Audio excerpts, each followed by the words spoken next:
Happy Tuesday! It means it's Trainer Tip Tuesday, and today we're going to talk about lunges. I'm going to tell you a couple of form cues and show you a couple of progressions, and just hopefully it helps. If you have questions, as always, please feel free to ask them. All right? So first, let's start with a side view.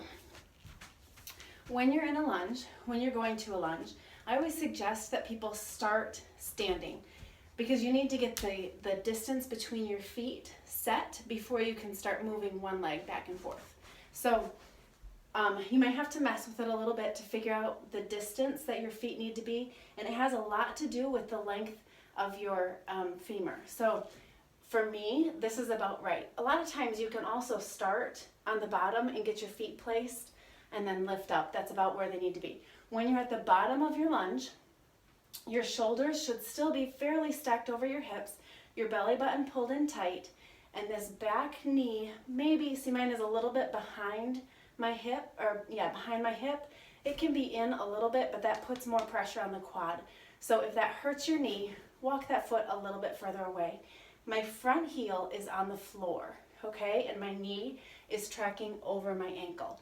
That's really important. Your chest stays up, your hands can be on your hips, they can be out front, whatever's most comfortable for you.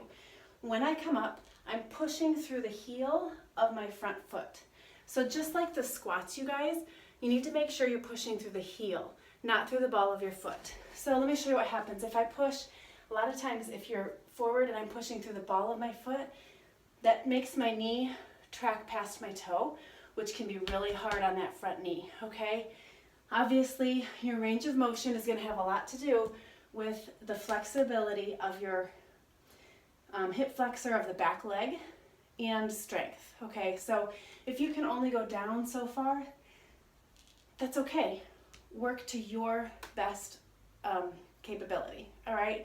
If it hurts a knee joint, check your form. That would be my first thing to tell you. So then from the front, you want to imagine you're on two railroad tracks, all right? That's going to help your stability. So you can see there's still space between my legs, even though I stepped this right foot back. Chest is tall, dropping down and pushing up. I see a lot of times people get this back foot almost like they're on a balance beam, and that makes it really, really hard to balance. So if you're having trouble in a lunge, feeling like you're falling over, take your feet a little bit wider, okay?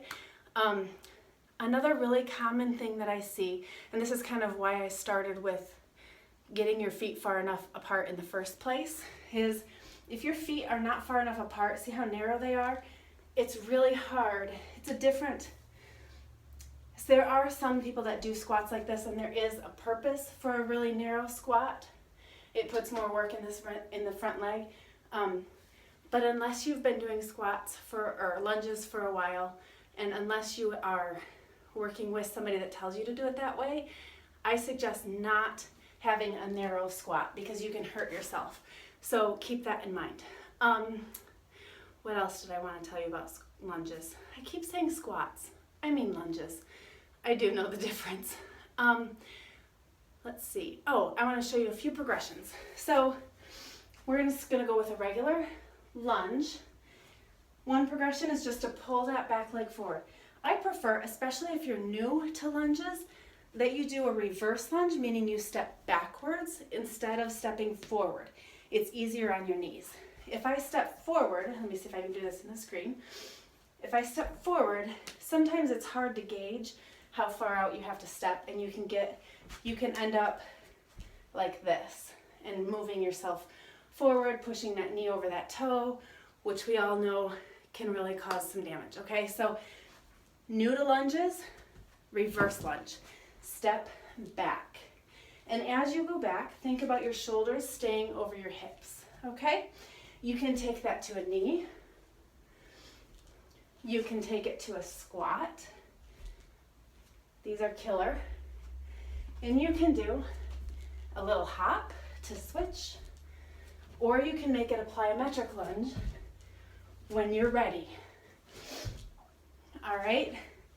One other lunge variation that I love, love, love for the glutes is more of a high lunge So instead of dropping that knee down, you're going to keep it fairly straight out and lean forward just a little bit. So if you could see my heel, I have a straight line from the crown of my head all the way back to my heel. This knee is still not going to go past my toe. So my leg is back really far. Let me see if I can do it this way. I'm going to go down, still have that straight line, and push away from the floor. So I'm really just straightening my front leg, still pushing through the heel. That is really going to fire your glutes and hamstrings. All right? So give some of those a try. Have fun with it. Let me know if you have questions. Have a great day, guys.